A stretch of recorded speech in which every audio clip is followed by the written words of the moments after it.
Good evening, welcome to the October 28th Waterboro Selectmen's meeting. Please stand for Pledge of Allegiance. I pledge allegiance to the flag of the United States of America and to the republic for which it stands, one nation, under God, indivisible, with liberty and justice for all. Okay, are there any announcements? Oops, Gary? no, I'm No? sorry. All right. I'll come in on number 4. You're just so anxious to get Jumping at it. additions or deletions. I guess one, Mr. Chairman, that is item 9H, appointing an interim code officer. That gentleman is no longer available because of a medical situation, and we can take that off the agenda if you wish. Okay. And I'm going to add Andy to the hearing of delegations.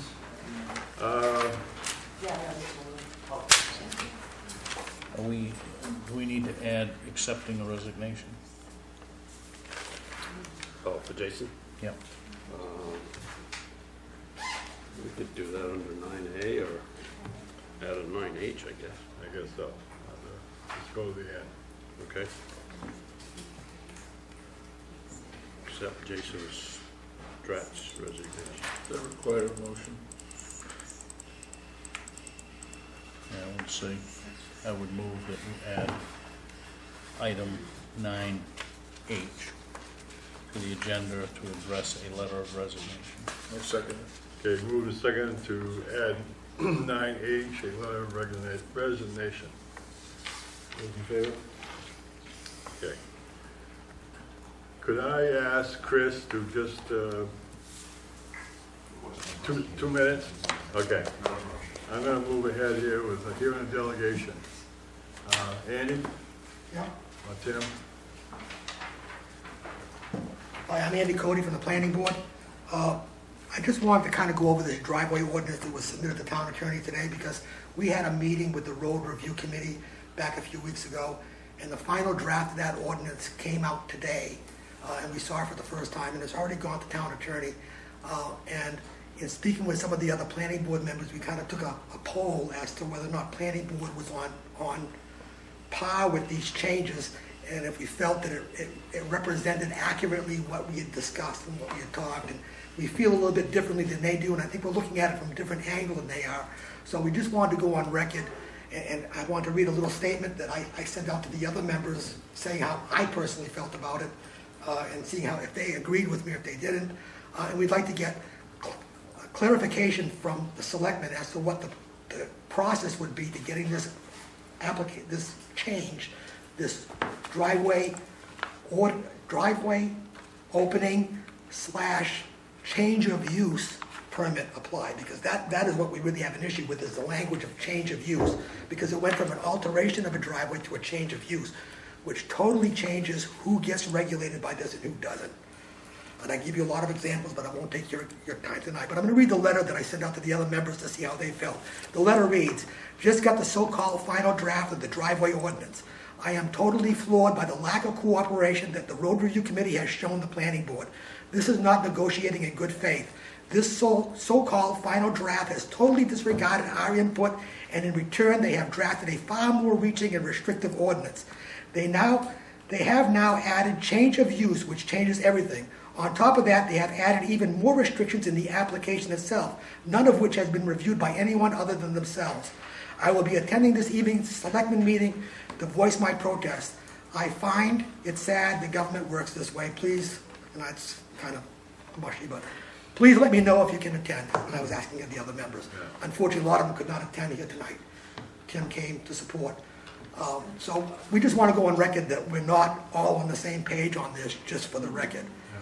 We do want to try to resolve this and do it and it just seems like it's getting more conflicted. And you were a great help last time, but it didn't really get us anywhere. I was surprised that the changes were made without being other people involved, okay? And you will be consulted. This has been sent, I believe, to the attorney, right? Yes. And there's going to be probably some major changes there, but it'll be coming back to us, and the planning board will be involved in it. Okay, good. Thank you very much. All right. I appreciate your concern. Thank you. Yeah. Okay. Tim, do you have anything you want to say? Actually, just one thing. I think that something this important, that's actually going to render some lots unbuildable, shouldn't be decided by a handful of people. I think that this should go out to referendum. I think this should be sold to the taxpayers. Kind of like the paper bag thing that we had, where something went out and was voted on and people didn't even know what was going on, and you saw the response we got to that. I think people should know what's going on with this ordinance and that they should have a chance to vote on it. So a referendum versus a public hearing. No, well, we probably have public hearings on it, Yeah. but the final decision, I think the timing would be good to take this to town meeting and to have a public vote on it. That was just my thing. All right. Thanks. Thank you. All I right. just got a question. Oh, sorry. How would we present this if there isn't even a consensus amongst the two boards that are working on it? I think we need to reach consensus Well, we first. will, before it goes anywhere, we're gonna reach a consensus, Yeah. okay? That's what Andy's here for, so, and I appreciate that. And I thought we had reached consensus at the last meeting. I did too, But just that language changed everything. yes. Just a point of clarification, in the charter, the road review committee is advisory to the public works director. The planning board makes the actual recommendation to the board of selectmen. So it would be coming back to you folks to make that final second round, I guess. I mean, my task was to send it out as soon as I got it back from Nancy and the road review committee, and that's been done. And I understand the changes, and we'll have to discuss that and work through that. And I think the other point, that just the way the charter reads is this board acts as, we can approve recommended changes of the zoning without going to town meeting. There's no requirement to go to town meeting. That being said, I don't believe there's anything that prohibits us from doing that, but that would be a discussion amongst the five of us whether or not we have strong feelings that it should go to a town-wide vote, or whether it would at a town meeting, or whether the board would handle it. So, Good. Could you, and I just kind of went through this quickly, but define change of use here. What would that mean for me if I had a driveway out there and if I put a business in, would that be a change of What use? basically changed is the words change of use, and that is a big change in the ordinance, because it used to be an alteration to a driveway. So an alteration would be if I was coming up and I decided to redo my entrance, just by choice, I want to redo make it wider, then I would fall under these restrictions, these guidelines. Now, change of use is when a farmer has a driveway entrance already existing in Waterboro that is perfectly usable, and he's accessing his field. But now he wants to build a house. He cannot use that driveway and open it because it's already existing unless he comes to the town and gets a new permit and follows the new regulations. So now it's affecting anyone that changes what they're doing. So now it affects a person who has a driveway that would not meet the requirements of the ordinance. So say you had a driveway and the driveway was going downhill quite a bit, and you had a 50-yard setback, 50-foot setback from the road. So you're built down in this lower area and you have your driveway up here. Under the new ordinance, you would have to come in 30 feet off the right-of-way, which is actually 42 feet from the edge of the pavement. Now, the house is 50 feet off the road, so you could go 42 feet at 5-degree pitch. So now you're at the bottom of the guy's roof line. And he would have to do that if he changed his use and decided to build a house for his mother-in-law out back. Because he went from a single-family house to building 2 houses on the property, so that's change of use. Change of use, now you're building 2 on the property, so now you're going to reapply your driveway. So non-conforming records that were grandfathered would no longer be grandfathered under change of use. Under just the wording altered, he's not altering his driveway. So he could just put the house out back and his driveway could stay the same. But under change of use, he's getting two buildings on that lot versus 1, so now he has to change his driveway. So it changes the whole amount of how many. The other language change is that it went from town-owned roads to all roads again. And they took that language out that it should be just on town roads. Now they've changed it to all roads, including all subdivisions, whether they're going to be subdivision-approved roads or not. All subdivisions, anything going through site plan and anything going through subdivision approval now has to be reviewed. So it's way more restrictive than we first started out. Yes. And none of that did we talk about. None of that did we talk about in the meeting. Dave was there. Gary was there. We didn't talk about this. Okay, can we put this to rest? For now, Chris, please. thank you for your indulgence. No, if you need someone else, not a problem. You got anything to say about the driveways then? No, I got enough problems with my driveway.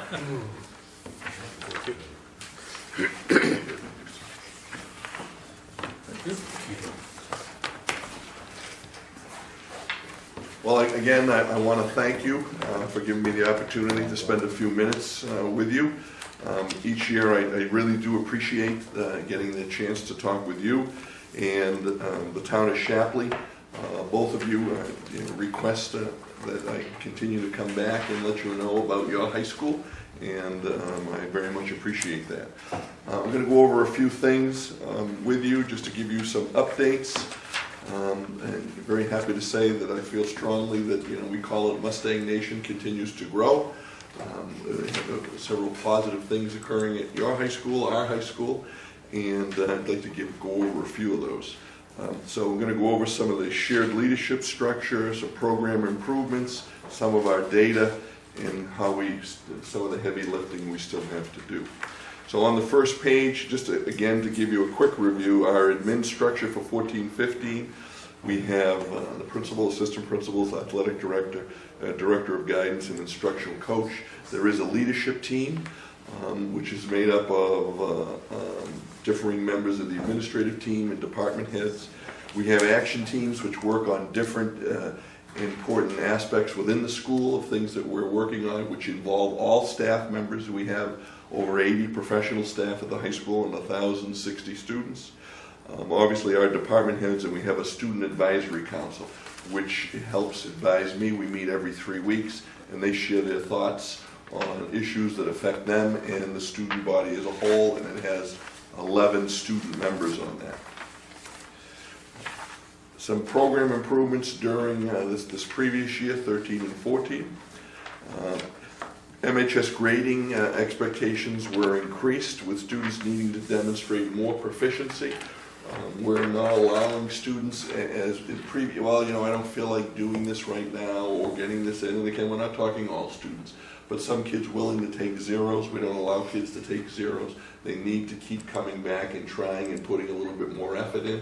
A zero is not accepted. They have to put more effort than that, and they have to try and better demonstrate what they know and can do. Many times a kid will say, I'll just take the zero to change my average or whatever. We're not allowing that. So we're increasing the expectations for our students. Honors expectations, what we've noticed in the last few years is that some of our students in honors classes are not putting in the same kind of expectations that we feel they should in reference to keeping a high standard of their work. And we've increased the expectations for what we expect kids to do in honors classes and for their continuing, not in an up and down fashion, but continuing to meet standards at a higher level in order to stay in those classes. And we've started that last year, and we've seen it to be more effective than previous. Can you give me an example of that, Chris? Yeah, How that works? I mean, a student in an honors class, sometimes students take honors classes because they may get forced into it. A parent may say to them, we want you to do this. A kid may say that he wants to do it in reference to some of their friends that they may want to be in. And that class may in some ways be difficult for them. And they may just keep an average. Before, you could keep a D- average, which we'll just use that as an example, and stay in an honors class. So, and then you would get the increase in your average because you're in that class and just stay in it. What we're saying is that kids in honors classes have to be at that B- B average. You want this class, you need to stay in it because this is the kind of rigor we expect.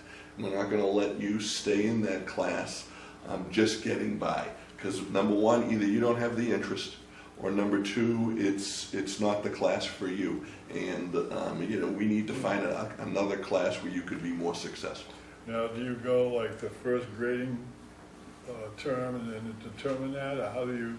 Yeah, good question. we allow a student to stay in the course for that. We work on trimesters, things that and we're going to be looking at going back to semesters. But a student can stay in an honors class for, let's say, the first half of the class, and they earn that half credit. But if they don't meet that minimum standard that we've set, they're not allowed to continue in that. So you may take the first part of honors chemistry, and if you're not meeting the minimum standard which we've raised, then you won't go into the second part of honors chemistry. You'll go into a regular chemistry class, a college prep chemistry class. And that would be when, around October or something? That would be, for the way we work now, that would be the beginning of December, because the trimesters break into about 57, 58 days a trimester.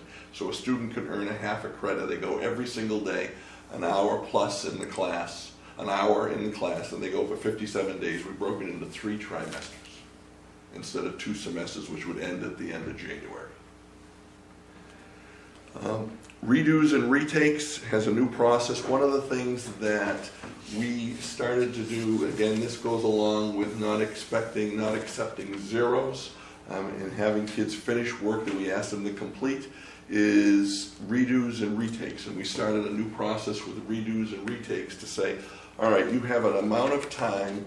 Say you finish something, I don't care what, I'm just going to give you you got an 80 on it, all right, a project. And I'm going to say you got an 80 on it.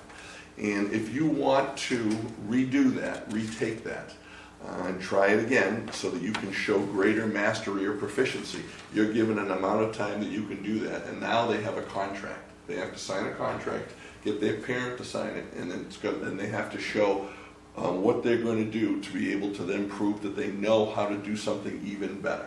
So say a student has, say I'm a junior, and for whatever the reason, I have a bad day or a bad week, I don't study enough for a test, whatever it might be, there could be a lot of issues. I come in and it's not what I expected myself. I have the opportunity to then redo and retake that, as long as I sign a contract and I sit down with the teacher and explain what I'm going to do to be able to then show. And then after they do that, we will accept the higher grade. But the student has to make the effort.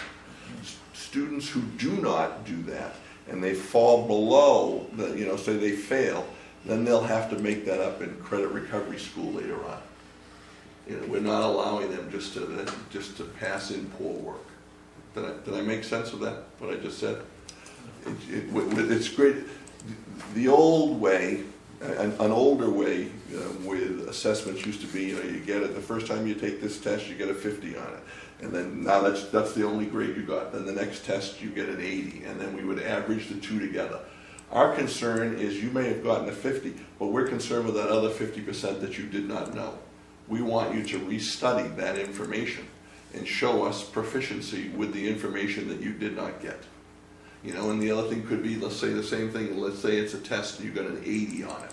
Well, there's 20% of the information you did not know.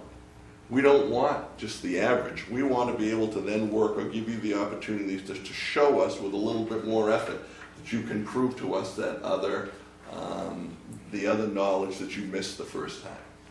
And the example I'll use with this is that about 10, 12 years ago, they decided in the United States, what's the most difficult job to become? What's the job that's the hardest to become? And it was a Top Gun pilot. That was the job that they determined. The entire world or the United States, it was the hardest thing to become as a Top Gun pilot. Because there's a physical, there's a mental, there's an academic piece to that. And what they do with Top Gun pilots, it's like a 6-month course, obviously. You do this 24 hours a day. They give you the same exact test on the first day as the last day. They don't care, let's say the first time you took that test, you got a 40 or whatever it was, and obviously it's multi-dimensional. Then the next time you got a 60, then the next time you got an 80. They don't care about the average. They only care, do you show improved proficiency at the end? Do you meet all the standards that they set? So that's kind of what I'm trying to say to you. We're not taking an average. We're giving a kid, here, you showed us you knew this, now you're going to work on the other part. And prove to us you know this other information. And move forward like that. Now, you've asked, you have a youngster that has not reached proficiency. Yep. And you've asked him to go back, try harder. Is the school willing to also partner with him and try harder too to get them there. And to give them more time, not just more time, you've got another week to study for this, you got another month to study for this test. But we will also tutor, give you tutoring, get another student to work with you, or whatever it needs to happen in order to get success. Because if the student is willing to make the effort, is the school willing to make the effort too? Yeah, and that's a great question, because there's about 3 parts to that. Obviously, the student needs to be willing, so they have to make the effort. It's just not come back in 5 days and take it again. It's like I was saying, there's a contract, and the teacher will write out, well, you need to do these practice problems. We need to review them. I want to see that you can do this piece, and then when I'm satisfied that you've met these 3 criteria, then you can take it again. So that's part of it. Now, students can come after school, obviously that's something, but we also have what we call activity block in the middle of the day, which is a 35-minute block, 4 days a week, where I could, and we only have a couple of classes scheduled, the things that we can't fit in other places. So most students could then go to, say, you, John, say you were my physics teacher and I was having an issue. That's a time where the physics teacher says, I want to see you, John, in my class on activity block on Thursday, and I want to see you on Tuesday.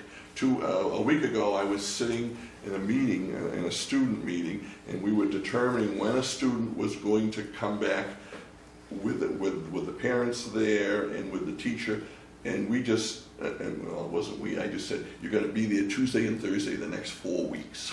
Every activity block, this is where you're going to be, and you're going to work with that teacher. Case closed, case closed. I kind of get that direct. This is enough for discussion. So there is some time. But again, it's key. And the other thing that we have, and teachers and students take us up, I've seen more this year than in previous years, is after school. We have late buses, 4 days a week. And I've always kept that in the budget, even times where we've had to cut staffing and cut other pieces. We've always kept that, because in a district this big, you need those late buses to give kids one more opportunity to do some work. So we have after school, we have the late buses to get kids to central points. It doesn't take them right to their door. And we have the activity block. And the other piece you said, in some circumstances, we will assign tutors. One of the things we're starting this year is starting peer, we're starting things with some kids to work with other peers. And we were just talking about how we were going to end the trimester, and we're going to look to try and have more of our students do some of that.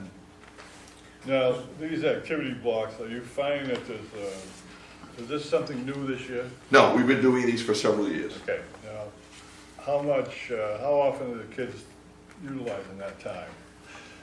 This is another good question. This is something that we're seeing. Kids in difficulty are using that time.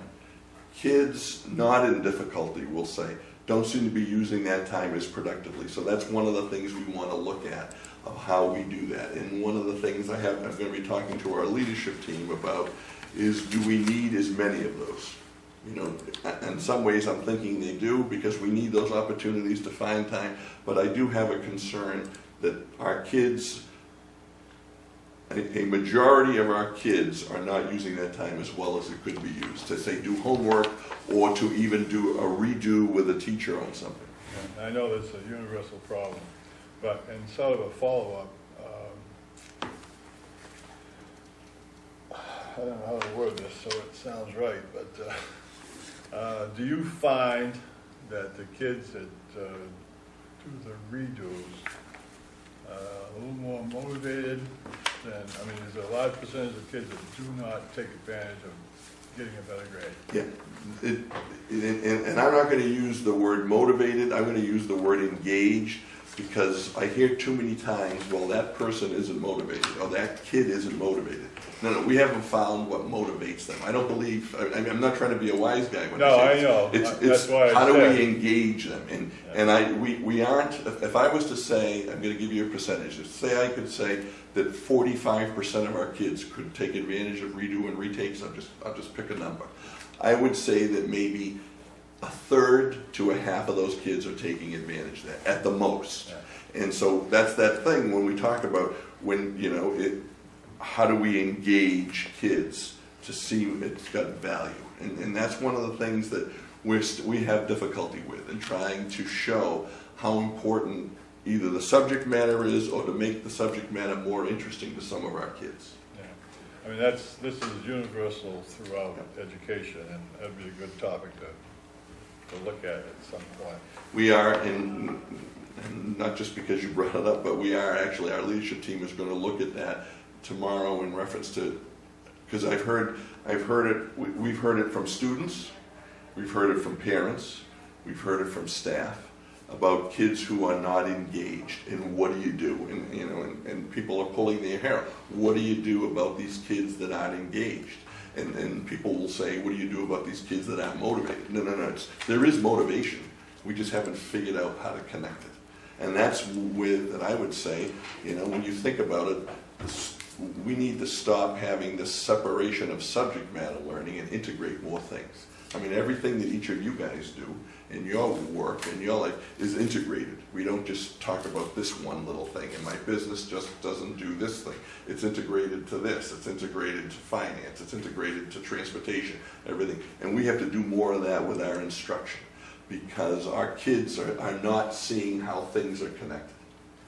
I would be interested in working on that with you. Very good.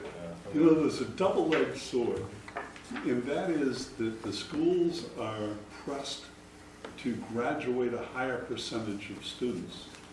And as you graduate a higher percentage of students over the past years, because almost everybody graduates no matter what they put into it, now the value of a diploma has gone down, and that takes away the students' value for that. So you've got to, and I'm just wondering how you deal with that, because there's a sense is, if I show up, and this is in the past, if I show up, I'll graduate, and graduation is ho-hum. But in the back 50, 60, 70 years ago, you had 50 people, 50% of the students graduating, and then it meant something. So those people, those kids that were studying, graduation was of high value. It isn't now. I mean, they hear it from adults, but they haven't bought into it. Yeah, and I don't know if it's devalued the diploma, or if kids are realizing more and more now that they have to stay in high school because there aren't any other options for them, but they still don't know what they want to do. You know, and I would say that that's more of it. I think, you know, a good friend of mine graduated from Bangor High School in '54. When he started, there were 540 kids in his class. And that's when the air base was still there, and it was, you know, Bangor High School was huge. When he graduated, there were 123 kids who graduated. Now, most of those other kids all had jobs. They were leaving to go to jobs.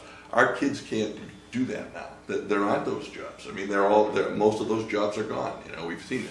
So we have kids who, they don't have another choice. You know, they can't just go to work. It wasn't a family situation. They can't go and do this. So now they have to stay here. They understand that they have to stay here. And they understand that they have to finish things because the diploma, they have to have it. But they still don't see the value in the diploma. That's the difficult piece we have. And I think it's good that the state puts the pressure on us, because that's making us, if there wasn't that pressure, I wouldn't be talking to you about engaging kids probably. Well, you wouldn't be talking to me because I wouldn't be the principal here. But you know, if it didn't matter. But we're having these discussions because it is different. You know, people had a lot of other choices. Go work in mills, go work in farms, go work in whatever. The kids don't have those choices now. And so now they see that they have to stay. They understand they don't like it, and we have to figure out how to engage that. We have an audience that is, for lack of a better term, forced to be at the school, and they don't understand why in some ways. You know, I speak to a lot of people now that are, a lot of them in the building trades, that hated to sit still through a high school. They just were not, they couldn't stand being in a seat for more than 15 minutes. That's why they're out with a hammer and nail and they're working hard. You got a whole bunch of kids now that are in the same situation. they really need an alternative program where there's more hands-on, more go out and do it type of activities. Are we doing that more? Are we finding those kids that truly are bright kids, very capable, you know it 20 years from now, but they had one devil of a time in school because they couldn't sit still. They couldn't do it the way we wanted them to do it. As I mentioned to you, and there's information in here just in reference to them, we have the Success Program, which is an alternative program.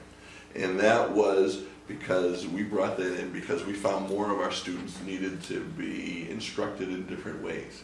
The one thing that if we go by research, and research 20 years ago, research was said that kids, kids or adults, 15 to 20 minutes is where you started to lose kids, where you started to lose even us. And I'm probably losing a couple of you now that I've been up here for 10, 12 minutes, to be quite honest. Huh? Yeah.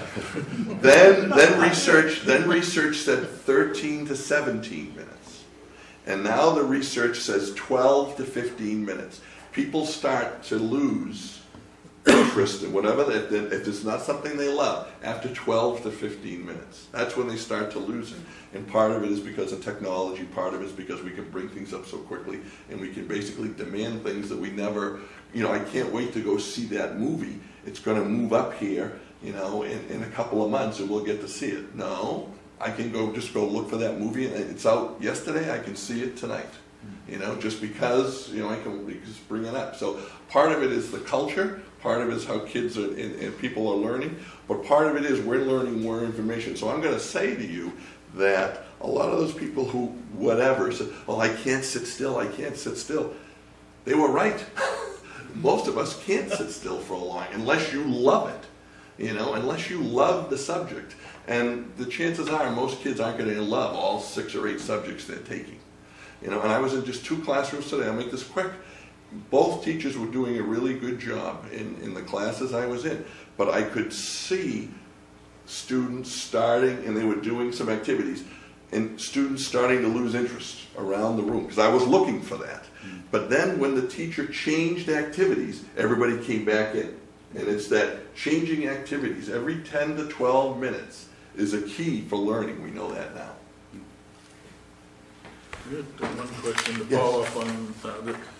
When the student does not do as well as everyone thinks, including the student on a particular test, is there some type of an assessment that takes place after to determine why that student, that there may be something going on, a life event, a death of a family member, a divorce, an illness or something like that may have contributed to the inability to concentrate appropriately? Is there an assessment? Does somebody sit down with them and say, geez, you really can do better work than this. What happened? Sometimes teachers have done that before. Teachers would ask the question, Jimmy, this isn't like you. What happened? Well, like you said, and we have those situations. And so teachers on their own would choose to do that. What we've done by putting in the redo and retake section is we're saying systemically, everyone has to look at that. So I would say to Gordon, this isn't like you. I might say, hey, Gordon, we need to do this. You have an opportunity to retake. So Gordon might do it, or I might do it to them if I was the teacher. But there is a lot of the time that's done by, Jimmy, what happened here? And then if the teacher and the student got together to discuss it. But there is no necessary test unless information came to us and then we shared that. Say he mentioned something to a guidance counselor, he mentioned something to a teacher, his parent called, it was a bad night, whatever might have happened. And many times when staff have known that in the past, they would make the exception and say, well, you can take it again. And then what would they say? Well, we'll average the 2 grades. I'm going to give you this great chance, and we're going to average the 2 grades. Why are we even counting this one? Like you're saying, it was a life event. He was under whatever. We're going to give him another opportunity to show what he knows. Because our concern at the high school level is to make sure that students leave us with a bunch of mastery. And the other thing I mentioned to this, my son, he's away at a school, very expensive, he's a freshman, and 2 of his classes, the teacher, they're going through assignments and project work, and they're getting feedback, and it's getting turned back to him before the final paper. This isn't good enough. Do this. I want to make you to make these changes. Do this. Or he has a peer. You need to meet with your peers, talk about it, and they can make corrections. With the whole idea that we want this to be as good as it can be by the time you finally turn it in. Am I making sense what I'm saying? So even the colleges are changing. So again, you know, we were talking about the retakes and redo. We know how important observation is. We've really tried to get our staff more involved in that, where there's peer review, where they share information about each other. Those have increased 3 years in a row, well, from the first year we started them to last year. One of the things, when you look at data about what's some of the most important instructional strategies to improving what kids can do, and it's PLC time, and what that's planning with your team, personal learning community time. When you get a bunch of people together to work on an idea or work on a test or work on a project, if you get staff together, study after study shows how important that is to improving what kids are able to show and can do. So we've added that to our freshman teams and to our sophomore teams. Our intervention programs, we were talking about that. John had, asked a question in reference to that, or actually Dave, you did. The interventions, one of the things we now do with our freshmen, when our freshmen come from the middle school, they share information on which kids are behind and in which areas.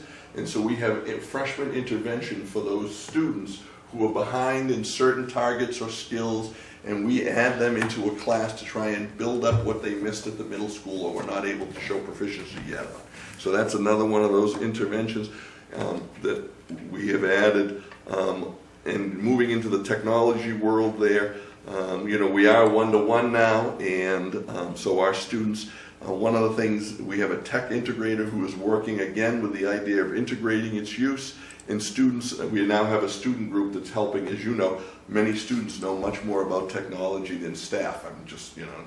And so we're using a student group to help staff learn more about technology. That's a group that just started. And we can't say enough about student voice. Another piece that's really important to improving results is reflection and getting feedback. So that's something that we're doing. And I just added in the MHS work habits rubric. That's a piece that we continue to use, based on some national studies about what's really important for the world of work. Celebrating student success continues to be a very high priority for us.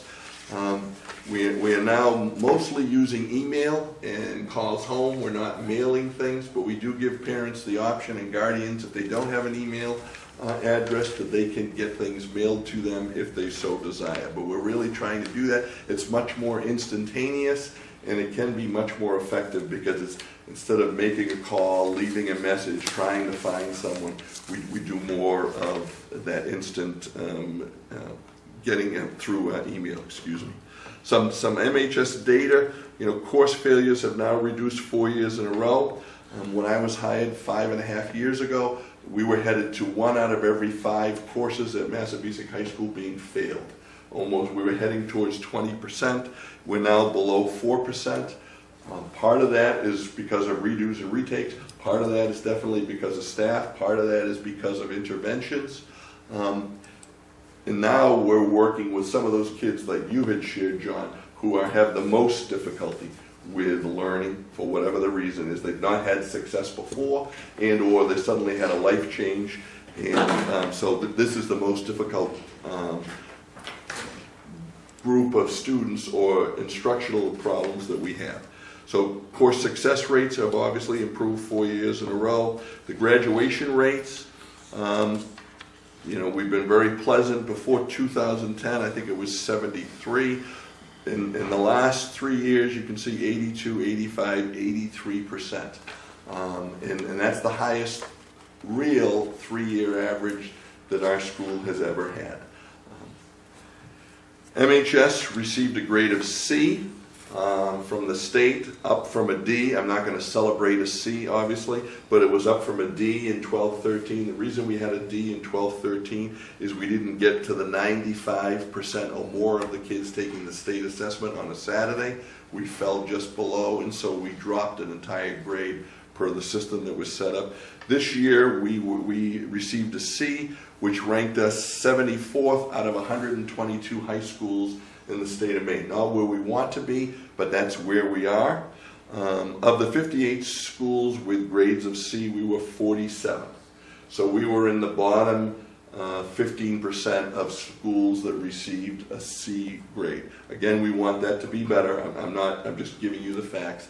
Under the way the system is set up, that's where we're ranked. Now again, I would just say if we were looking at a cost-benefit analysis, we are second or third from the bottom of the 122 schools when it comes to per pupil funding. You know, and I'm not complaining, I'm just saying. So we're 74th, but in funding, we're third from the bottom. We want our results to get better, and we think they can because of what we're trying, but we're not necessarily as bad off as we could be.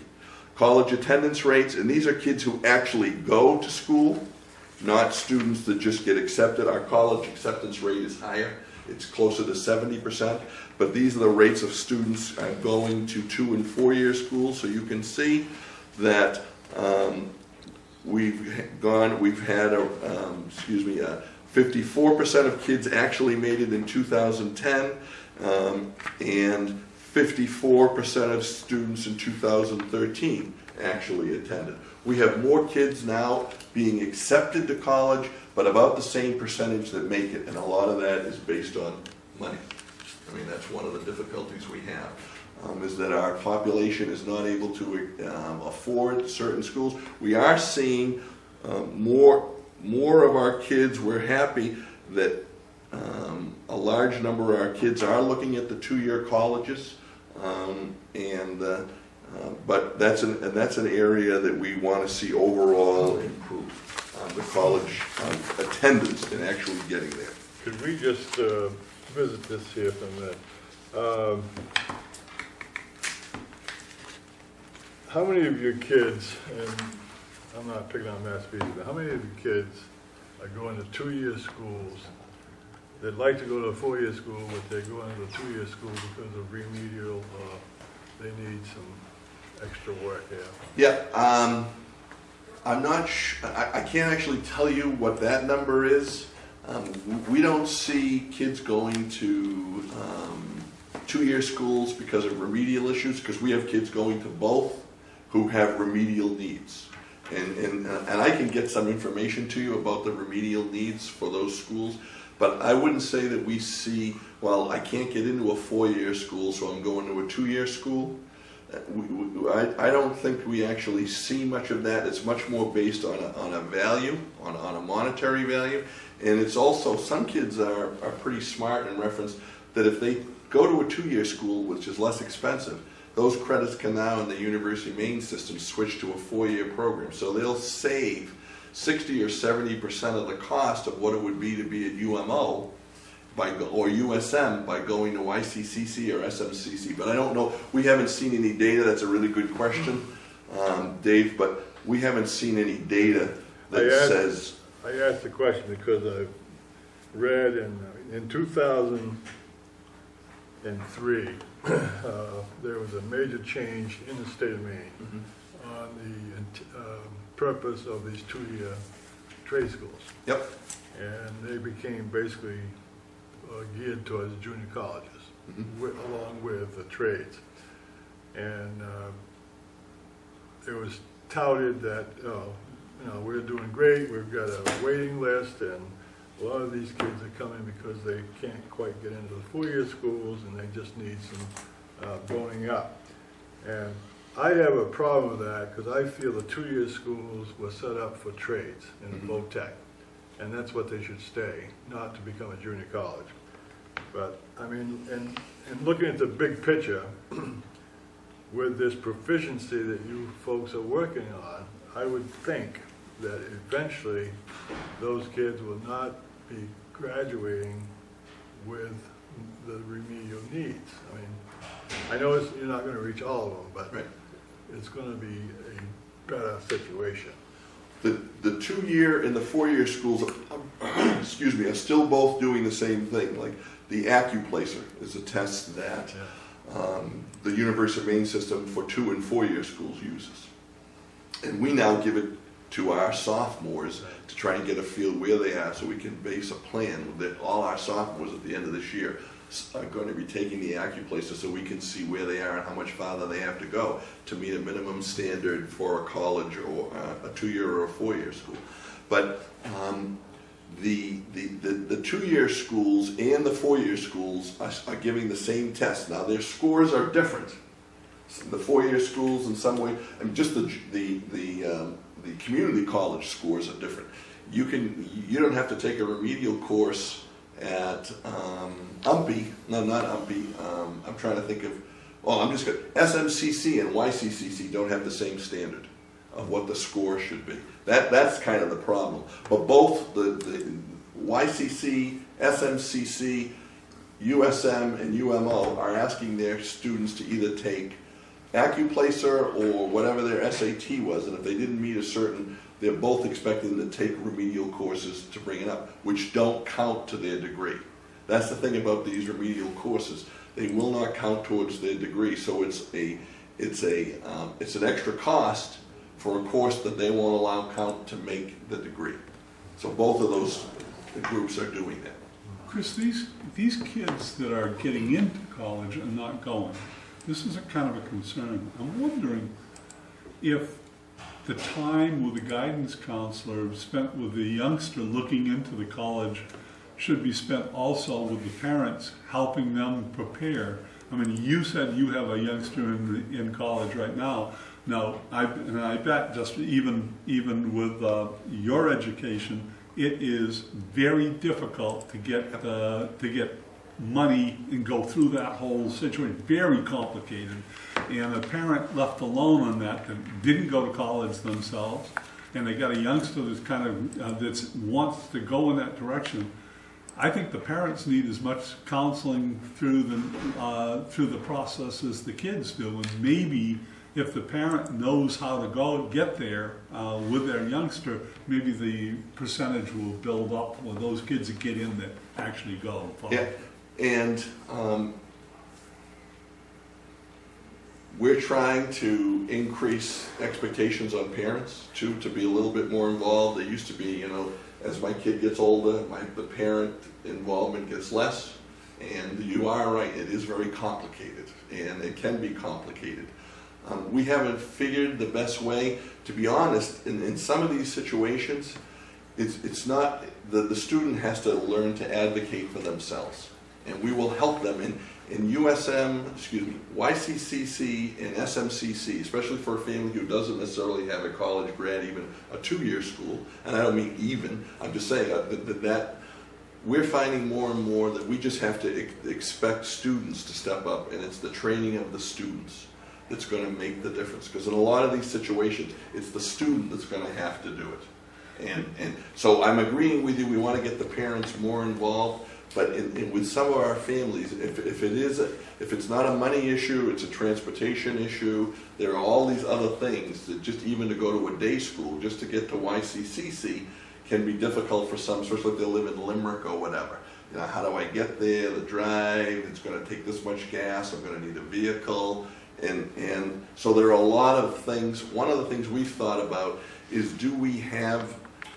we have this grant from the M.R.S.A Foundation, which allows us to do more work with kids after they graduate. And so we check in with them in the summer, and then we follow up in the fall. And we follow up to check in with them, but we don't follow up to assist them. And that's what we need.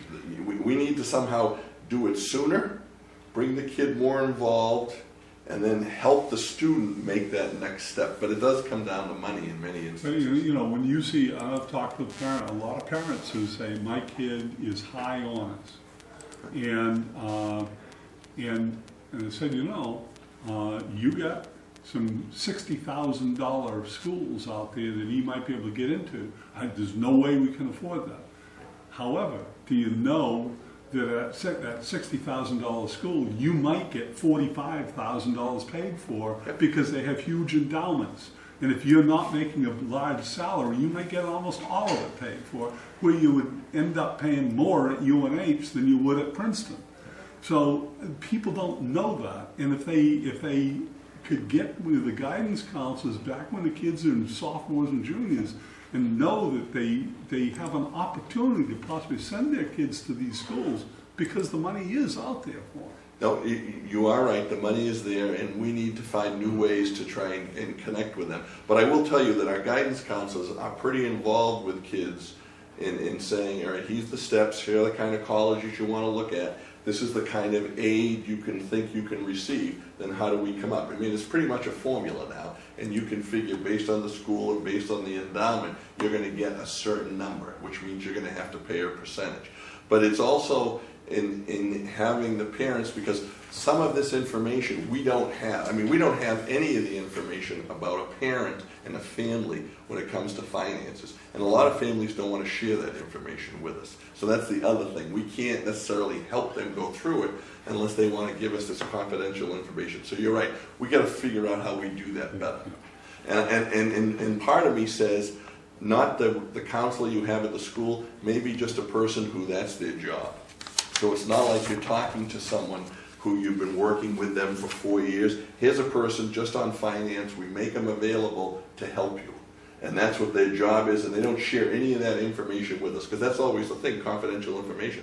Parents and guardians are concerned about that. So that might be the best way we can break into that. And you have a lot of people in the communities here that went to college, that are graduates of certain colleges, that would probably come in and spend time with kids, talking to those kids that might be considering those colleges. Their school. And maybe in talk with the parents too. But there's a lot of confidential information. We got to figure out how we get through that. Community service hours continue to go up. Our kids, even though a couple of our classes have been smaller, the hours continue to go up. Our alternative ed program, the success team, we had, as you can see, this year we had 14 students graduate in 2014, up from 8, almost double when we started the program. Homeless students, we have a lot of those in our district. We had, as you can see, 15 graduates this previous year had been homeless in one way, shape, or form in their previous 4 years at our school. One was a 5th-year student, and 3 of those 15 went on to college.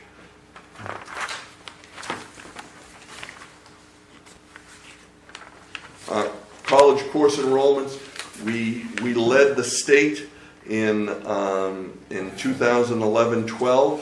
Is that where I'm in the right place? Yes, I am. We led the state in 2012-13 with 123 courses earned. There was the most of any high school in the state of Maine. The last 2 years, we've been in the 60s. Not quite had as many students enrolled. The class of 2011-12 was also the biggest class ever to graduate from Massabesic High School. Advanced placement enrollments, as you can see, have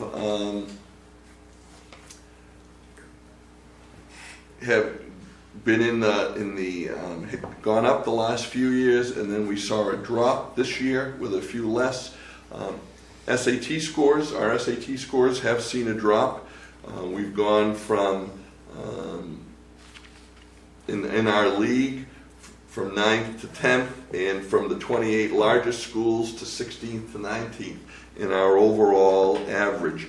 And from 70th to 68th, we're back where we were in 09-010 on 3-year averages. So we've been through a lot of change, and we've seen our scores. These scores aren't good enough, but that just gives you, the reason I give you those 3, all schools in the state of Maine, where were we?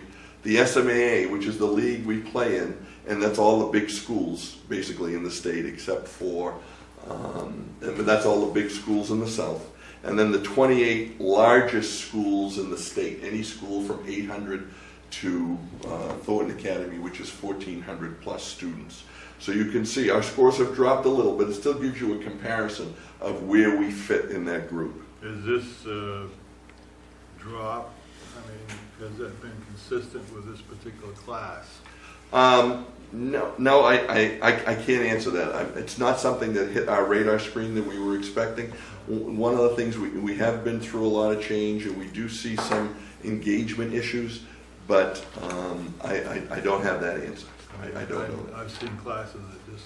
Yeah, you're right. You can have drops, an anomaly, or it's hard that you don't want to compare an apple to an orange because they aren't the same. It's a different mix. Yeah. But we're not happy with that. NEASC recommendations, I mentioned to you a couple of years ago, they gave us 55 recommendations. We've completed 50 of them in 3 years. You get 5 years to do this work. We've completed 50 of them by this fall. And so we were on warning status in 3 areas 3 years ago. We got taken off of 2 areas a year ago, and we expect to be taken off warning status for the last area this year. So NEASC, we will be ahead of schedule. What is that one area? It's around curriculum and an organized curriculum. And they had some concerns that there wasn't a systemic approach to curriculum across all 4 areas, and so that was an area of concern. They hadn't put us on warning. There were some recommendations here. The 2 that are no action are more based on funding issues. And but there are several that were completed based on the support of the 6 towns. We've been able to make upgrades at the high school in reference to certain areas needing to be upgraded, the roofs, the roofs at each building, the auditorium with new seating, which was done a year plus ago. So we've been able to make some good improvements that way. And then just a few things. I've already taken quite a bit of your time. Some heavy lifting for 14-15. We're going to continue to raise expectations, increase them for parents and guardians. John was mentioning, getting those parents more involved. We want our parents more involved. Most studies that show if you have parents and guardians are more involved, students will be more successful. We need to break down our data even more because with our scores, and we need to really work on reading, writing, and math deficits of incoming 9th graders. Each department is working on action plans around reading, writing, and math and science, continue implementation of some of the things we've been doing, more alternative credit options to better engage our kids. And then we have this standards-based diploma, right? The state of Maine passed that every student will graduate with a standards-based diploma. Our original goal was to be in the first wave with our students. So this class that came in, right now we're trying to reevaluate where we are. We have some more work to do in some things. So we may be asking for a 1-year delay. Many schools around the state are looking for 2 or 3 years delay. We don't want to do that. Our hope was to be able to get it all together now for this class, but we may have to do some things so that our parents and students have a more clearer understanding of what that standards-based diploma will look like and how we report it. Because now, you can make changes K through 8, and there can be errors and mistakes, things you need to work on. There can be no mistakes at 9 through 12 that'll affect the student's diploma. So we want to make sure we get it right the first time. And the last piece, there's been a lot of change, professional staff changes at the high school in the last 5.5 years. You can see, from non-renewed positions eliminated, new positions, people who moved or moved to different positions. We've had a total of 72 changes in professional staff. That's not 72 out of the 84 positions. Some positions have changed 2 or 3 times. But we have made quite a few changes with our staff, and so that's also part of the process of when you are updating your school and changing the culture and the work that you expect. And just a few other things I mentioned: literacy intervention support. We're seeing a group of our students coming that are between 30 to 40%. Below where they need to be, entering as 9th graders. So we have a literacy coach working on that, and we're working with the middle school to figure out what are better ways that we can support those kids. NEASC pieces, and one of our plans for next year is to look, we're going to be proposing a new schedule for the high school based on feedback from our staff. So that gives you a little bit of a piece. The one last piece that I would just like to mention would be student social emotional concerns.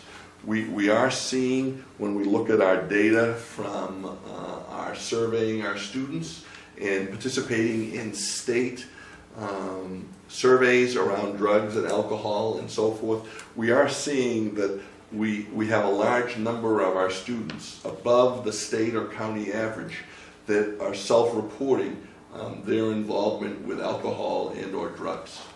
And so that's an area that we really need to dig into and see what we can do. We haven't put quite as much time into that as we would like, but that's an area of concern that we know we have that we need to work on. But it is clear our kids are reporting to us that they are involved, or more of our kids higher than the county and the state average. I would like to just, nobody likes to see the 30 or 40% of students entering as a freshman year to be under the reading level. But Yep. I applaud you for knowing it and admitting it. Yep. And working on it. The same thing with the self-reporting of the drug, alcohol situation. I mean, that is an issue, and I applaud the school for acknowledging it and working on it. Thank you. Yeah, I mean, it's better to be honest and upfront in the Yeah. way we're trying to work. There's just one thing I just realized. One of the concerns we've had with expulsion and suspension of students, we don't like to do that. And so one of the things we're investigating is something that Sanford does, which is called the 45-day school. And what they do when a kid makes a poor choice, and Sanford was seeing that they were expelling 20 to 30 kids a year from the high school because of failing the kids not the drug and alcohol policy. Boom, you're gone. And so obviously that's a number that's horrific. And so they went to a 45-day school, and that's one of the things we're going to look at, where a student is not necessarily expelled. They're going to still be educated. They probably go to another setting, but we're going to pull them out of the setting they're in and to try and give them social emotional support and continue their learning, so we don't just kick a kid out. We've had, in our expulsions over the last 5 years, probably we've expelled in the last 5 years, I'm going to say 18, I should know the number, I'm going to say 18 kids, 19 kids. Of those, a majority of them have come back because we set up a plan and sit with them, so a majority of them come back, but some of them don't.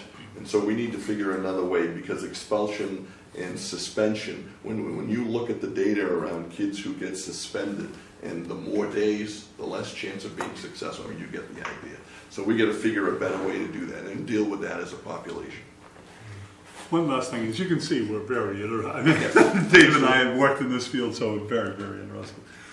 I understand that the school board was looking at, and I was really excited about this because it's a very bold step, that they were looking at all graduates to either be enrolled in further education, military, have a job, or have some sort of plan for mentor job or whatever in order to graduate. And was that being talked about, and what happened to it? There's a discussion about looking at other ways for kids to show proficiency of standards and what those standards are. That's still a discussion point to look at what we might propose as we go to a standards-based diploma. Yeah, So it's I up for love the discussion. idea of Yep. anybody stepping out of there has something that they're going to. Yep. You're just not saying, okay, I finished and bye. Right, and the big thing about graduation and graduates and diplomas is that our kids who are earning diplomas and then going to 2- and 4-year schools, as we see in the state of Maine as we get older, are leaving. You know? And a lot of our kids that aren't necessarily getting the 2- and the 4-year degrees and so forth, or aren't finishing school, are staying. We need to get more of those kids who are staying, earning their diploma and going to 2- and 4-year schools, because they won't all leave. And that'll be better for us as a community. And so that's why we really are looking at alternatives and different ways to support kids, to re-engage them, and not because they don't have motivation. I'm a little concerned, or more than a little concerned, about the percentages that you presented of the number of students that are at the elementary level that are coming into the high school setting that are deficient in, you know, your math and your reading skills and language skills. And it seems as though that would take up time at the high school level to try to bring them up to grade. Are there any of the high school initiated programs like the the not accepting a zero and some of these other things? How far down does that trickle into the lower grades so that we can, in the words of Barney Fife, nip it in the bud, you know, so to speak, so that we don't have this deficit going into the high school? And granted, there are going to be some that no matter what you do, there's going to be that issue. But I think that we can reduce that percentage so that the high school time isn't absorbed trying to correct the mistakes that weren't corrected through the elementary level to bring them up to par so they can do the high school work. Yeah, and my sharing those numbers with you was not in any way an attack on K through 8. You know, one of the things we have to remember, and I hear what you're saying, so to answer your question, there are some different programs. We've talked a lot about that we need to have summer programs and after-school programs for our elementary kids. We need to do more of those interventions. We need to find ways to give them time during the day, which there is no more time. So what are we going to do after school? The issue is that there is a big cost with those because of transportation. And in the summer, you can't take a fourth grader. You're going to deliver a fourth grader door to door. You know, at the high school, you get a central area, but you can't leave a fourth grader, you know, a mile from their house. So you're going to take them. So there is an added expense. But and so they are looking at ways to do that. The Line Elementary got some grant money a couple of years ago and had summer programs these last 2 years for incoming 5-year-olds who are going into kindergarten. And part of the reason you see that, it's not because kids aren't making progress, although I'm sure just like at the high school there are kids not making progress. But some of our kids are coming in with zero skills. You know, we'll have a 5-year-old who can't even find the letter A, doesn't even know what an A is, or can't make a 3. And so you have we have a large number of kids who are coming in way behind what you might consider, because we all know we do what we can, but we have a large number of kids who come into kindergarten in different places. I'm not picking on any school that can't recognize 3 letters. And so you have to start building that. So that's where the key is, because you're right. The high school is the worst place to remediate people. That's too late in some ways. We're doing it because we have to graduate and we have all these things, but it's the worst place. It needs to happen sooner. So you are right on. But until we figure out how we can better transport and move some of those kids, because part of it is those kids need time. But part of that, you're seeing those numbers is kids are coming to us without some very basic things. And I'm not saying they're supposed to know all the letters and all their numbers, but we're talking very, very limited. And so Line School, I use them as an example. They had a program and they worked with, they took I'm just going to say they had 50 kindergartners coming in. So they took the 15 kids who had the most difficulty, and they had a summer program for them for like 6 weeks, I think it was, 4 days a week. And they worked with them on all of these pieces, and they saw improved results in the first year that they were in kindergarten of where they were. So that's where you're going to do it. And so you see this big push now for 4-year-old programs, right? And that might be something that's being discussed by the school board, 4-year programs, because some of our kids, for those kids who have not had the support that we may have been given by our parents. Where did we take the wrong turn? I mean, this is, I know, I hear you, I know it, I mean, I've experienced it. I mean, where did our society drop the ball? And I mean, it's almost like we need to put the parents into a training program. I mean, we're talking about parenting here. And, Yep. and pre-K education. And- Just reading with your kid. Yeah, you know, I mean, this is, it should be a non-issue. It should be a simple solution, and yet society is paying, is gonna pay big time financially here. It is, and some of those kids, you know, and I don't want to make it sound like 50 years ago that those kids who got jobs when they were 15, 16, 17 years old, just because they left just because that we weren't engaging them. Some of them had deficiencies, and they left then. But now they have to all stay. So we had those deficiencies before, but I do think that we are seeing. I think we're seeing more and more younger and younger parents having children, and we are paying some of the price for that. That's for sure. I mean, there are some society issues, but the elementary schools are looking for it. They're working closely together to try and figure out what are ways we can advance kids more successfully and more quickly. But it is a matter of time. Now, we have pre-kindergarten throughout, or do we not? No, we have kindergarten. Kindergarten. We have kindergarten, but there is discussion of, because our buildings, you remember Dr. Davis a couple of years ago was looking at closing buildings because we have over capacity, right? We have more capacity than we need. There is some discussion of whether or not we could bring in some pre-K programs. And they're going to discuss this with the board, but part of it is if you can bring in some of these programs for those most destitute families, if that program is closer, then maybe you can bust those kids and get them in there.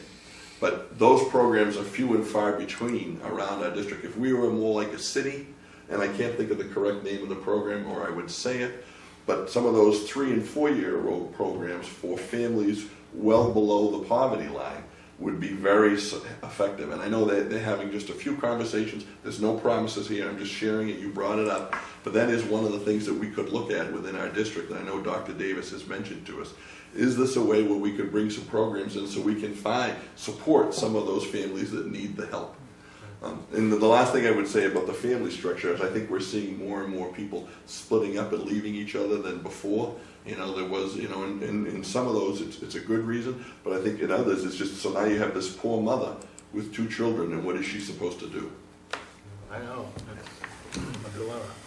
Yeah, and you know, the kindergarten situation, one thing that brings tears to your eyes is you can talk to a kindergarten teacher and they can point to the 20 kids in their class, the 5 or 6 that they think may not make it through high school, and they'll be 85% correct predicting that with a 5-year-old kid.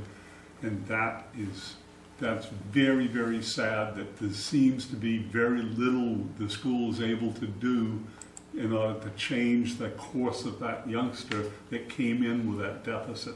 So there it is. It's getting to them earlier. It's doing some of the things that Lion School is doing, getting a 4-year-old program for those kids that are behind. Otherwise, they just, most of them don't catch up. And the one thing we want to be careful in is that every intervention we put in is a resource, and so we move it. And we don't want to take resources away from the kids who are the most successful, who we want to keep being successful. So we want to be very careful that we don't take away too many options for those other students. So it's tough, and you know, with budgets, it's very tough. Thank you so much. Thank you. Thank you very much, gentlemen. Mr. Chairman, Yes. could I ask if the board consider taking up new business F right now, because Mr. Carl is here for that item. New business F. Is there any? You have an advocate. Oh, you're about to get a caught. I would, I saw a tent in the driveway too. I'll move to move item F forward. I'll second that. Okay, been moved and seconded to move F forward. Those in favor?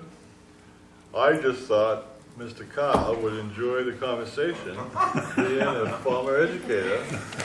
And I was hoping he'd jump up and say something. A couple of times and I wanted to. Thank you, Christina. The only time I come before you is when I want to move a derelict building. So Yeah, we're getting tired of it. here we go. As most of you have heard, the lot on the corner of Route 5 and Chadman's Ridge Road has been sold. We have an opportunity to move that cobbler's shop at no expense to us. The people who have bought it have agreed to take on the expense of moving it. It's an 1840, 1850 cobbler's shop. It is in not good repair, but then the schoolhouse wasn't in good repair either. I've been trying for the last 2.5 weeks to find a building mover who would take it on. They don't seem to want to even answer my calls. Maybe I ought to stop describing what I want to do, because I've told them where the location is and so forth. I haven't heard back. So this may not transpire. What I'm here for is to ask permission to have that building moved to the tail house. Whether it happens or not, if I have the permission, then I can go ahead and try. If not. I guess I'm ignorant on this fact. I'm not sure what we're talking about. There's a vacant lot on the corner of 5 and Chadman. It isn't vacant. Huh? It isn't vacant. Right at the corner. Huh? It's right there at the corner. That's the vacant lot, and then there's a Robridge house. You're on the wrong from side. Right across the Robridge house is this small building. It's probably, what, 15, Small enough so 20? you've probably driven by it 100 times and never looked at it. It's an old cobbler shop. It's Yep. been there for 100 years. The other thing I see there's that little sign thing where they have the stones around it. No, this is up a little ways on there. Can you take that, is that something you can take apart and put back together again? You could, I'm not going to. So, It doesn't have a floor, right? Did I it? don't know what's under it. Okay. so it was called a harness shop, right? Yeah, well, no, it was cobbler. But it was somewhere else before it landed there, right? Not that I know of. Oh, okay. Not that I know of. Maybe Well, I don't think we have to do a lot of discussion really? here. All we need to do is simply give him permission to do it, if he can do it. Is that correct? Yeah, I think Move it's this, just, if it can get moved to the tail house property, I mean, they have a lease for the tail house property, but it's good that they come in and say, this is what we plan to do. It's always nice to have a I would blessing. move that we give them authorization to move it. And I will second that. Okay. It's been moved and seconded to give the Historical Society authorization to move the building. Those in favor? Okay. How did, Thank you. how did Doug get those other buildings moved down there? Or, That what was was built by there, I piece. think? Huh? The blacksmith shop was by piece. No, they actually built that and then put the pieces in, right? Well, some of both. Yeah. They put some of the pieces up and built. The schoolhouse was moved intact. Yeah. Who did that? Dennis Warren from West Newfield. And he won't entertain this? I called him, I think, 3 times in the last week and a half. Probably up North High. Could be. Okay. Thank you. You're welcome. All right. I guess we're on correspondence. Back to 7, right? Okay, we have Representative Libby's newsletters, Senator Tuttle's newsletter, the Treasury report, EcoMaine Recycling reports, letter from EcoMaine regarding rebates to owner communities. Do you want to just touch on that, Dennis? Yeah, I'll do that during the selectmen's Okay, report. all right. Reports and staff initiatives. Selectmen's report. Dennis, would you like to? I wanted to select my words. There's just so everybody knows, and I believe there will be an article in this week's Reporter, at least that's what I'm led to believe.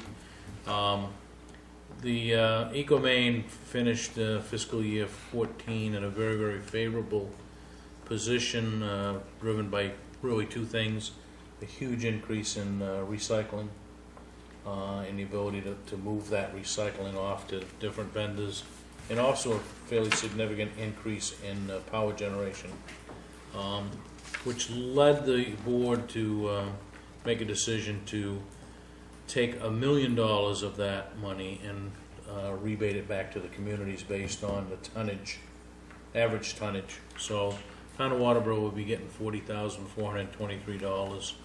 Now, is this the tonnage of waste or recycling or combo? This is, I believe it's a tonnage of the tipping fees, Okay. average of the tipping fees. So, you know, it ranges anywhere from a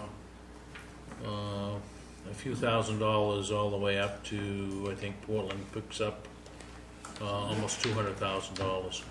So Yeah, that's it. it's just, and there'll be another $500,000 that's being held and kind of reserved to buffer the market now that we all are result sharing, so to speak, in the recycling side of it.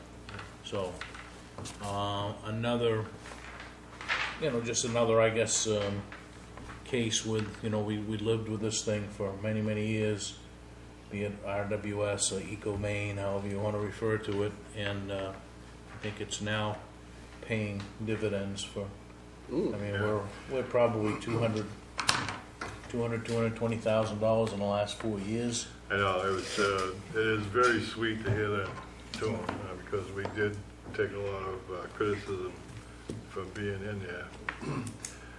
Okay, anything else? No? John? Mike, Yes? yeah, I defer to Mike on this. Is this okay? What are you talking about? Did we I'm not sure if mentioned charging Sure, you can. softball teams. You can if you I want don't to. know if we did that. Yeah, it's the been last time approved. or It's not? been committee approved. I mentioned it to Gary. We've had some good Parks and Rec meetings recently with a revamped crew, and John's been attending, and we've gone over a couple of important things. And we've discussed this before, light usage at the Lions Field, electric bill is not getting any cheaper. And you know, the good thing is the field's getting used a lot, and that's what it's there for. So we've recently considered imposing a $100 per team fee for softball for the men's league, 12 teams last year. We basically break even. And I kind of discussed it a little bit with the president last year, saying it's probably inevitable. We'll talk again. I haven't mentioned it to him yet. And another thing we came up with was, because of all of our new fencing sponsorship, because of our new fencing at all the fields and a lot of our signs being very old, we took all the signs down, we contacted the old sponsors, asked them if they wanted their signs back, drove some of them over to them that wanted them, and we've recently created a new sponsorship program for the department. Long story, the long history of the story is, you know, Little League was allowing businesses to put up a sign basically for sponsoring a team, and the sign would stay there indefinitely. So really nobody's benefiting from that. So I felt the need to take it over once we did Friendship's fence last year. It's been a long upgrade to that park. We'll have it where we want it to be in April of next season. So we felt it was a good time to repackage it all up. And what we came up with was something simple. We've got 3 fields: Lions, the utility field next to the Snow Club, and of course Friendship, the Little League Park. And all the fences are in really good shape. 2 of them are basically new. So we wrote up a sponsor letter and discussed it with the committee that was going to allow the businesses to make signs, up to 3 of them if they want to, and create a sponsorship fee of $300 per year. If you only want to make 1 sign, fine, we'll put it up at whatever field you like. But if you want to make 3, we'll put them up at all 3 fields for you. They're going to be vinyl. We're going to manage them, keep them nice, put them up May 1st, take them down November 1st. That's the long and short of it. So 300 for 3 signs, 1 sign? I mean, They have, the businesses will make their own signs. Yeah. And we got the specs laid out for Mad Dog and M.R.S.A and Waterboro to be able to do that for us, 3x5 vinyls. So the businesses will pay for their signage on their own.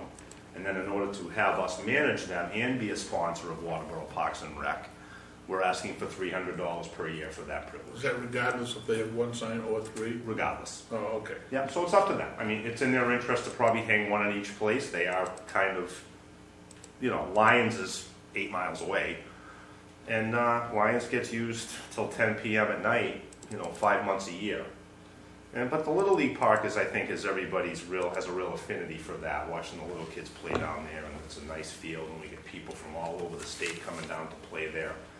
So I think we've developed a good package, and the committee really liked the idea. We felt like the number was right, right away I was hearing, $500 seems high, and $300 sounds about right. So we just kind of got it approved. Lisa, my assistant, has been helping me manage it and get it all written up, and we're looking forward to sending it out. Yeah, I think it's a great move. Renting event space, basically, and I mean, if you have 10 businesses, that's $3,000 a year. Sure. Nice, We haven't got to we're going to have a meeting. You're happy, we're happy. Yeah, we're going to meet November 17th, and I think we can start discussions on what should be the appropriate thing to do with this. I mean, it can be a long-term goal. It can be capital expenditures, but we've always got field work to do. I mean, we just put 11 grand into a fence down there, and we put 13 grand into that other fence 5 years ago. So and we're doing a brand new water system too. So with any luck, we'll chip away at the big stuff. Thank you. Thank you, Mike. Anything else, That John? was my report. I got it, John. And actually, you may know more about this than I, but I know that we like to congratulate the sports teams when they do well. And I'd just like to mention that the girls varsity cross country has won the regional championship, and they're going to states. So certainly want to wish them, all the best, and congratulations on their achievement. And they were runners-up last year to Bonnie Eagle, second best team in the state. I think they're favored to win this year. If I remember right, they were runners-up the year before too. The last 2 years they've been runners-up, but they took it this year. Yeah, we've got one of the best cross-country teams in the state for the last decade. It's not a stretch to say that, and certainly wrestling too. And that's what we should be proud of. We don't have to jump on the big four bandwagon of football and baseball and all that stuff. This kid's doing great things. I don't jump on any individual bandwagon. I like to, note the achievement of any group, no matter what it is, at the high school level, because it represents hard work and dedication. And I really think that they need to be mentioned and encouraged to continue that type of activity, because it's certainly a lot better than becoming involved in some other delinquent things where they create a bad name for themselves. They're working towards something that has positive ramifications. So I just wish them well. Thank you, Gordon. Reminder to the folks that the election is next Tuesday, and you can still get an absentee ballot, I believe, until this Thursday, and can wait until election day to pass it in, I think. Is that correct? Yes. Yeah. And so I urge all of you to vote either early or come to the polls on Tuesday, November 4th. Gary. Thank you, Mr. Chairman. On an update for our code enforcement officer vacancy, I thought we were going to have a recently retired, experienced CEO here by now, but he has a sick relative out of town, and he's not going to be available. So we'll continue to work with our deputy, Peter Gordon, who is the Hollis CEO, and the ads are out for our vacancy, and interviews can start as soon as applications arrive, and I intend to do that as quickly as we can. Kudos to the RSU 57 Middle School for having a rather energetic, I'm told, mock election last week. They used some of our voting booths, they decorated the place up, and it sounds like they did it and had a good learning experience about that. Follow up on what David said, we've had some continued calls about where do we vote, so we're doing some additional signage. The sign outside of Town Hall here tells you when and where to vote. We're going to put these two signs similar to what's behind me right here on the double-edged signs out to the fire station for the rest of this week. And we have over 4,800 registered voters in this town. And the last gubernatorial election only produced a 55% turnout. I guess I'd like to challenge this town to shoot for 75% this year. Everybody should be voting. This is a very important election. So over 2,000 people did not vote in 2010, and I think we've got to try and improve that. So go to the polls, please. You want to tell them where it's going to be held? At Massabesic East, which is the old junior high next to the high school, 84 West Road, same place we voted last year, but this is only the second year, so please do not, I repeat, do not go to the present middle school. We will have signs up there directing you over onto West Road to the building next to the high school. Thank you, David.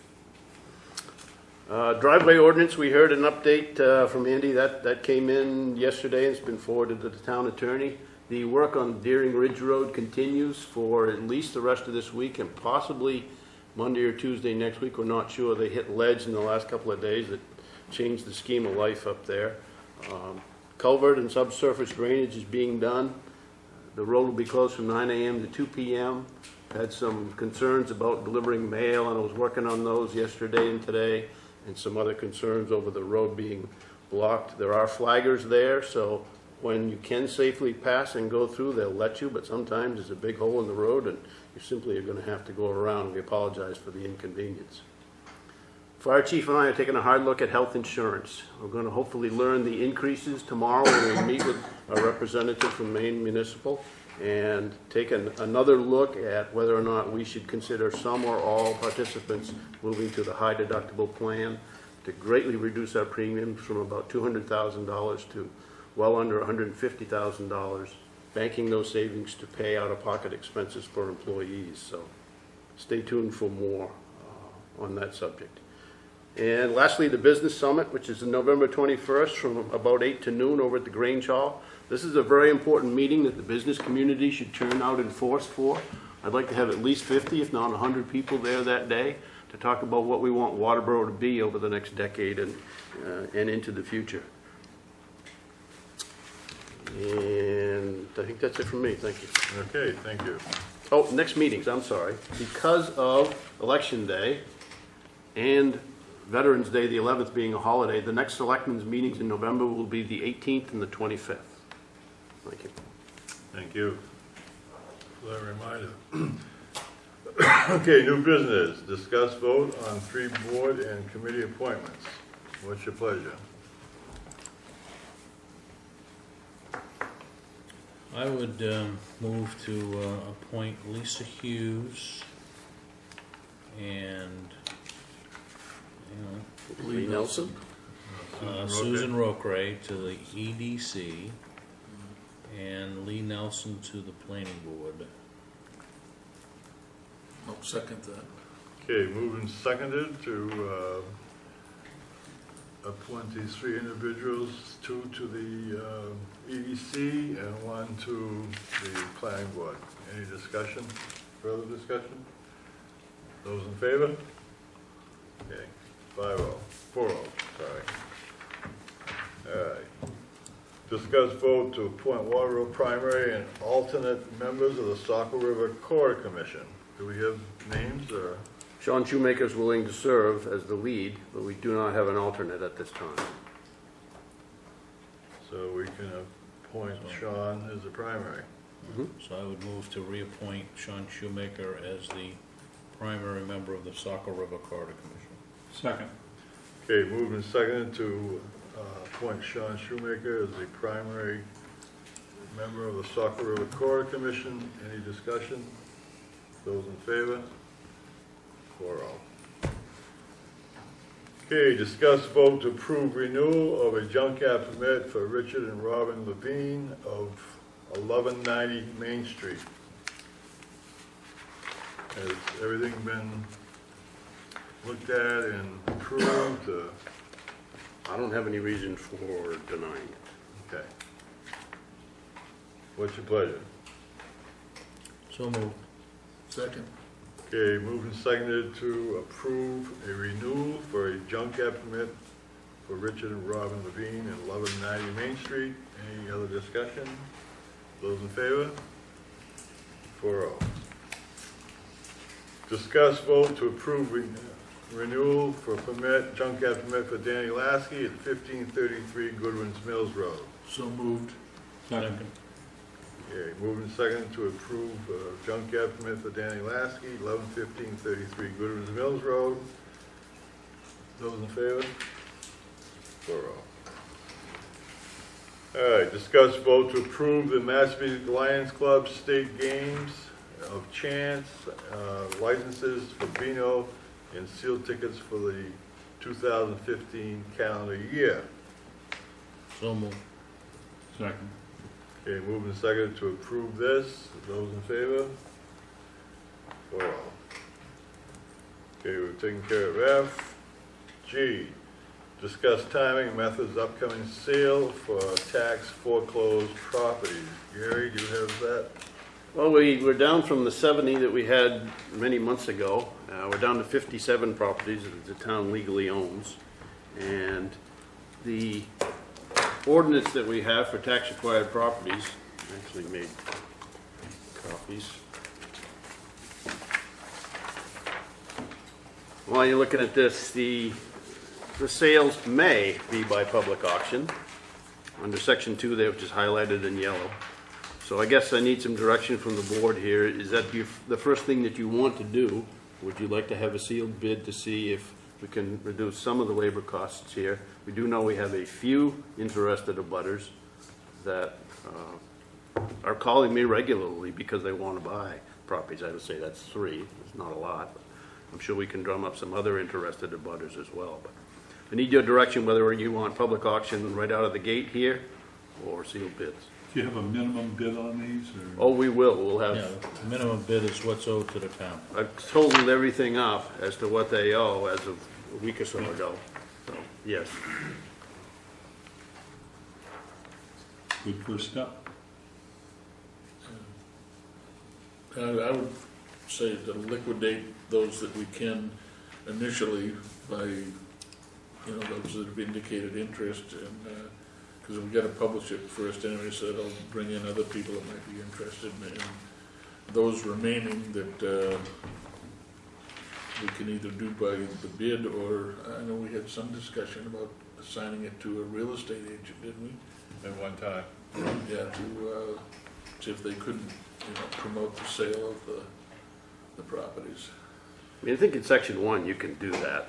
It's pretty broad, even though section 2, tightens up that section 1. But Yeah, but in section 2, we may use an auction, Right. and that's, it used to say you shall. you used to have to do it, the third week of August or Yeah, something second like or that. something. The only thing that requires the shall in here now is that it be advertised by posting in conspicuous places and so forth, so. Yeah, I mean, there's no sense of going out for sealed bids if you don't advertise for them, Yeah. right? So- Right. Now, do these prices or sales,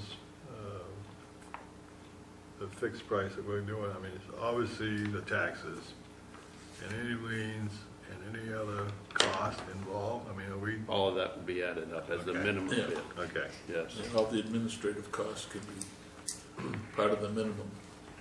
There are over 20, at the last count, properties with structures. And I'm gonna go and try and talk to all these people one last time to make sure that they aren't rented to somebody who has no idea about this. Some of them may not be owner occupied. And there's some tough situations here that are not gonna be pleasant. This is not an easy thing to do. But we do have some people that are either going to have to move out of their home or come up with a way to pay their taxes. And that's unfortunate. I don't like So I doing think- that, but. I think that we probably,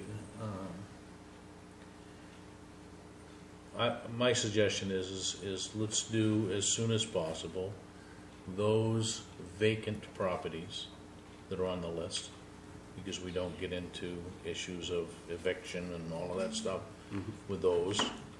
So let's make a run at those and then systematically attack those properties that may have someone residing in it. After some consultation with. Yeah, I mean, right now, I mean, we've delayed this for a year plus. So, my put would, let's take those unoccupied properties and publish it, get it out, get a sealed bid process going with a date due back in here by X date, and go from there. There's some different at the same- rules if it's owner occupied or if it's rentee occupied, So, on how you can do the eviction process. Yeah, we're just dealing right now with. yeah, well, so Yeah. let's deal with the vacant The ones. vacant ones, yeah. and get that behind us, and we'll start an approach to how we're gonna do the other ones. Yes. A question, does the definition in your example here, is that vacant, in other words, no buildings, or if there is a No, structure? if there's no one, if there is no one residing on the property, I think it goes to auction. Okay, That would be my motion. so I can put in the vacant land parcels in the same block first, then? Okay. So if you want that in the form of a motion, I would move that we go forward with advertising for sealed bids for any and all properties that are not Unoccupied properties. unoccupied properties. May be real estate there, may not be, but no, unoccupied properties. Okay. I'll second that. Okay, moved and seconded that we'll move forward with all unoccupied properties for a sealed bid process that will be advertised. Okay? Any other discussion? And we're gonna do that after he makes a last ditch effort to call him, right? Was You that, can do that simultaneously, can't you? I think all the unoccupied stuff, I think all of the notices have certainly Oh, yeah. been no, appropriately but I made. just heard Gary mention that he wants to contact them one But last if, time. but if they're occupied, I Occupied. think he Oh, was just on talking the about. occupied, okay, all right. Yeah, Okay, those in favor? 4-0. thank you. All right. We added item H for accepting Jason's Okay. resignation. Yeah. Oh, I'm sorry, we already did that. No, we didn't. Beg your pardon? Dennis, Yep. you wanna? Yeah, we did. Yeah, we voted to add it.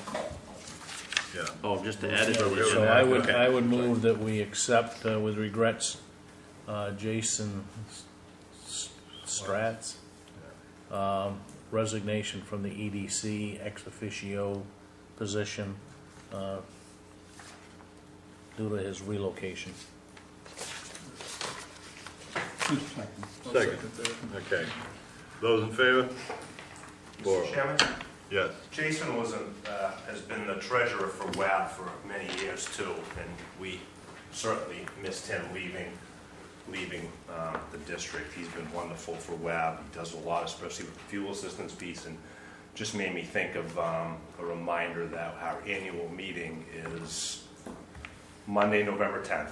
I'd like to see all of you guys there. Let's make sure we post an agenda so no one has to leave. I want you guys to think eat. That's been taken care of already. In process. He's awesome. But we will miss Jason.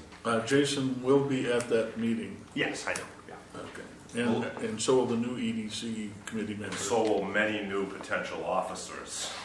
There we go, Mike. I hope. Okay. Old business. Anything we need to take care of?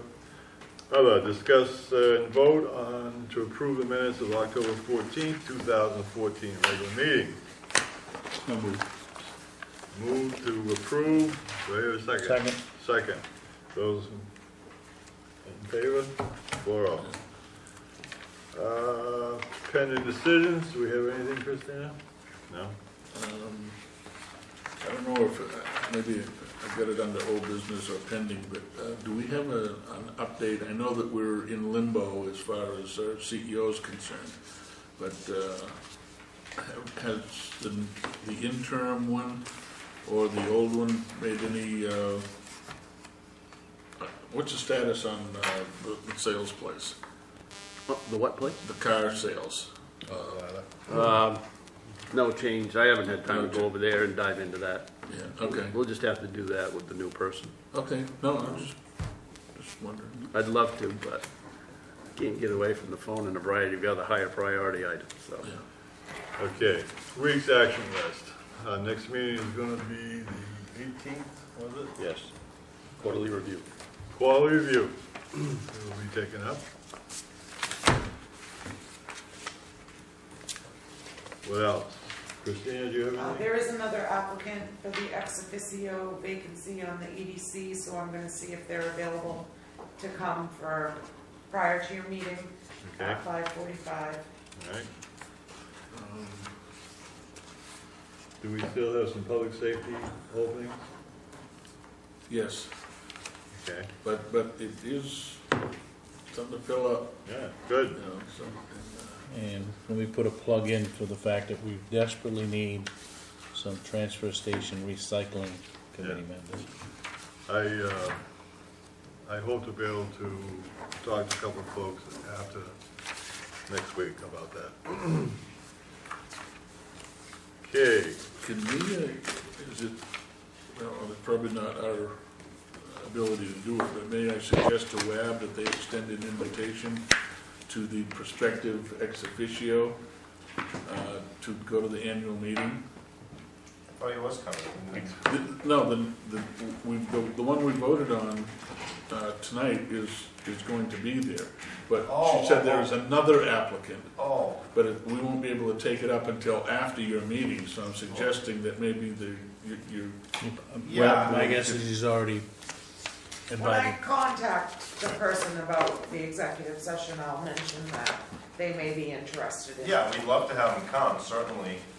Okay, that's all I was suggesting. Yeah. You know, but Yeah. I didn't think it was the purview of this board to extend that invitation. Yeah, it's kind of a weird thing, because certainly we invite all the membership to the meeting. We've got 82 businesses that are members, and we invite you folks, and we invite Nancy Johnson and other dignitaries, but that would be a nice thing to have for her. Maybe you could let her know, Christina.